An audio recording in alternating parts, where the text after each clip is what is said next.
Welcome to our International Student Brief Show. Today, we've got some exciting and important news to share with you. First up, travel enthusiasts, listen up. We're diving into some top tips on how to keep your money safe when exploring the world. Think smart payment methods, backup plans, and staying alert at ATMs. It's all about balancing convenience with security for a smooth trip. Next, a spicy controversy in China. Chinese businesswoman Dong Mingzhu stirred the pot by suggesting overseas educated workers might be spies, sparking debate on talent and security. The Shanxi Returnees Chamber of Commerce strongly disagreed, emphasizing the value of returning students and calling for more inclusive hiring. It's a lively discussion about trust, talent, and national security in a tense geopolitical climate. Finally, the ongoing US-China trade war isn't just about tariffs, it's affecting real people. Over 1.4 billion Chinese citizens and thousands of American workers are caught in the middle. The trade tensions threaten jobs, disrupt exports, and impact international students. But beyond the politics, it's a story about human resilience and the need for diplomacy. Please continue to watch for more detailed insights.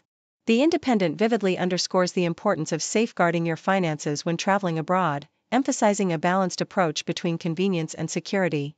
They recommend using prepaid travel cards, which can be loaded with local currency and are not directly linked to bank accounts, thus limiting exposure if lost or stolen. Credit cards are also advised for larger purchases or emergencies, especially those without foreign transaction fees. Travelers are encouraged to carry a small amount of local cash for minor expenses and to use money belts or concealed pouches, avoiding carrying large sums at once. In case of lost or stolen cards, quick action is crucial. Contact your bank immediately to block the card, and consider emergency cash options and local authorities for insurance purposes. Digital wallets and mobile payment apps are generally secure, utilizing encryption and biometric verification, but travelers should take precautions like avoiding public Wi-Fi and enabling remote locking features. To prevent payment fraud, using secure ATMs, inspecting machines for tampering, covering PIN entries, and activating real-time transaction alerts are vital. Travelers should also carry backup cards and emergency cash separately and share emergency contact details with trusted individuals back home to ensure access to funds in any crisis. South China Morning Post reports that Chinese entrepreneurs educated overseas are pushing back against stereotypes that label returnees as potential spies. Dong Mingzhu, the chairwoman of GRI Group, sparked controversy by publicly stating her company would avoid employing overseas educated workers due to fears of espionage, a remark that was leaked and widely condemned. The Society of Younger Generation Entrepreneurs returned from overseas demanded an apology from Dong, asserting her comments lacked factual support and unfairly prejudiced patriotic returnees who have contributed significantly to China's technological progress. They highlighted President Xi Jinping's 2013 speech, which praised overseas talents as valuable assets, emphasizing the importance of an inclusive environment for talent development. Despite geopolitical tensions and concerns over espionage, the Chinese government continues to promote studying abroad and returning home, with millions of students having studied overseas since 1978. However, fears persist, fueled by warnings from Chinese security agencies about foreign spies targeting students abroad, leading to a complex debate over national security and the value of international education.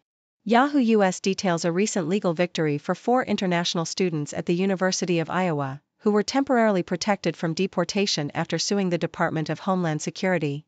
U.S. District Judge Rebecca Goodgame Ebinger granted a restraining order, preventing the agency from arresting or deporting the students, who had their F-1 visas revoked without clear justification. The students, identified pseudonymously to protect their safety, argued that their due process rights were violated and that their status was unjustly terminated amidst confusion and chaos caused by DHS's opaque procedures. The court emphasized that the students had maintained good academic standing and posed no criminal threat, challenging the DHS's actions as beyond legal authority and lacking procedural fairness. The government's attempt to reveal their identities was met with resistance, citing risks of harassment and retaliation, underscoring the sensitive nature of immigration enforcement amid rising political tensions. The case highlights ongoing concerns about the treatment of international students and the importance of transparent legal processes in immigration disputes.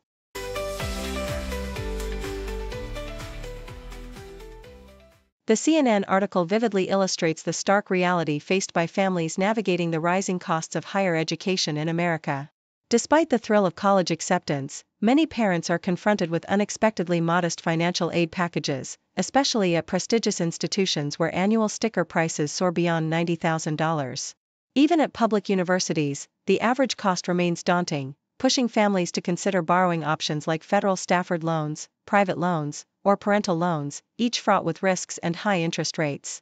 The article emphasizes that parents should not feel guilty if their children need to borrow, highlighting strategies such as redirecting existing savings, cutting discretionary expenses, or temporarily pausing retirement contributions, always with the caveat of maintaining financial stability. It advocates for early, honest conversations about affordability, urging families to evaluate college costs meticulously and to consider merit-based aid opportunities, state programs, and preparatory courses like AP tests to mitigate expenses. The core message underscores the importance of deliberate planning, starting early, and setting clear financial boundaries to avoid overwhelming debt and preserve long-term financial health. The South China Morning Post paints a compelling picture of the human toll behind the headlines of the US-China trade war, shifting focus from geopolitical posturing to the everyday lives of ordinary people. As tariffs skyrocket and economic tensions escalate, the narrative often reduces China to a monolithic entity, ignoring the rich diversity and internal aspirations of its 1.4 billion citizens. Western discourse tends to frame China's rise as a result of strategic government decisions, overlooking the relentless effort, innovation, and perseverance of its people that fueled its transformation from poverty to prosperity. Meanwhile, U.S. policies like tariffs are critiqued as short-sighted, risking harm to ordinary Americans through increased costs and disrupted supply chains, while unfairly diminishing the agency of Chinese citizens. The article advocates for a more nuanced understanding, recognizing that behind the political rhetoric are real individuals striving for better lives.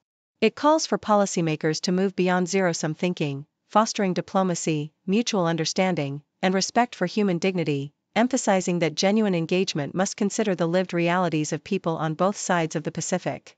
Together, these articles underscore the importance of nuanced, humane approaches to complex issues, whether in managing the soaring costs of college education or navigating international relations. The first advocates for early, strategic planning and honest conversations to prevent financial devastation, emphasizing that responsible borrowing and realistic expectations are crucial. The second highlights that beneath the geopolitical narratives lie millions of individual stories, urging policymakers to recognize the humanity of those affected by economic and political decisions.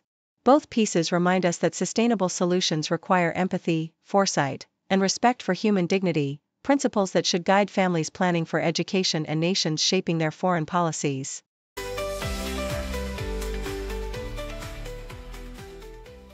The South China Morning Post vividly illustrates how the US-China trade war has cast a long shadow over American industries and employment, with over $140 billion in exports and thousands of jobs hanging in the balance.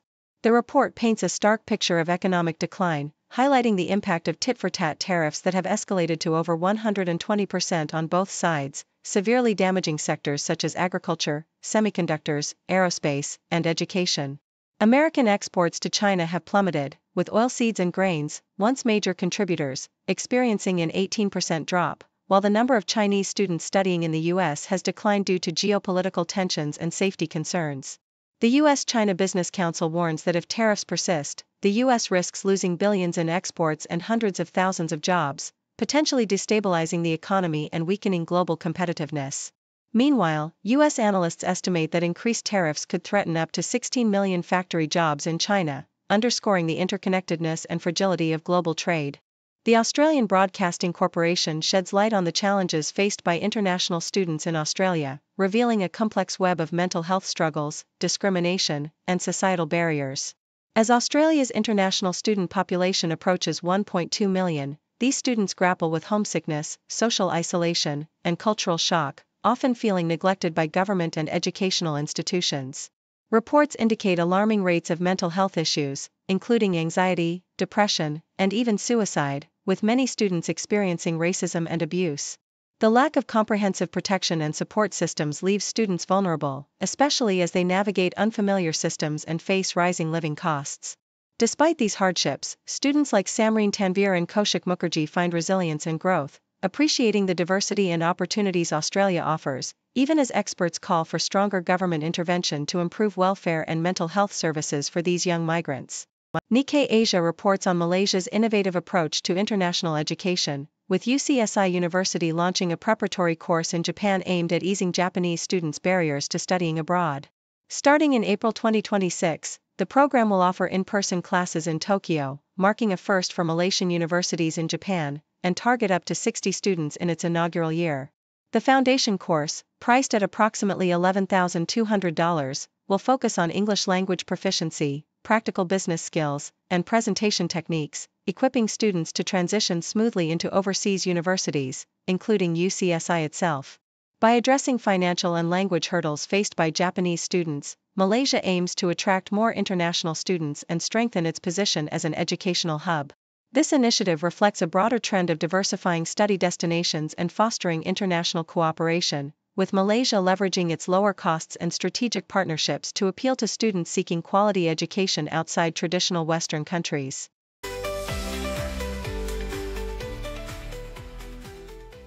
According to Nikkei Asia, Japanese travel agencies like JTB, HIS, and KNTCT Holdings are pivoting their focus from domestic tourism to the burgeoning international market amid a sluggish recovery of outbound Japanese travelers, who are still only at 65% of pre-pandemic levels due to factors like a weak yen and inflation.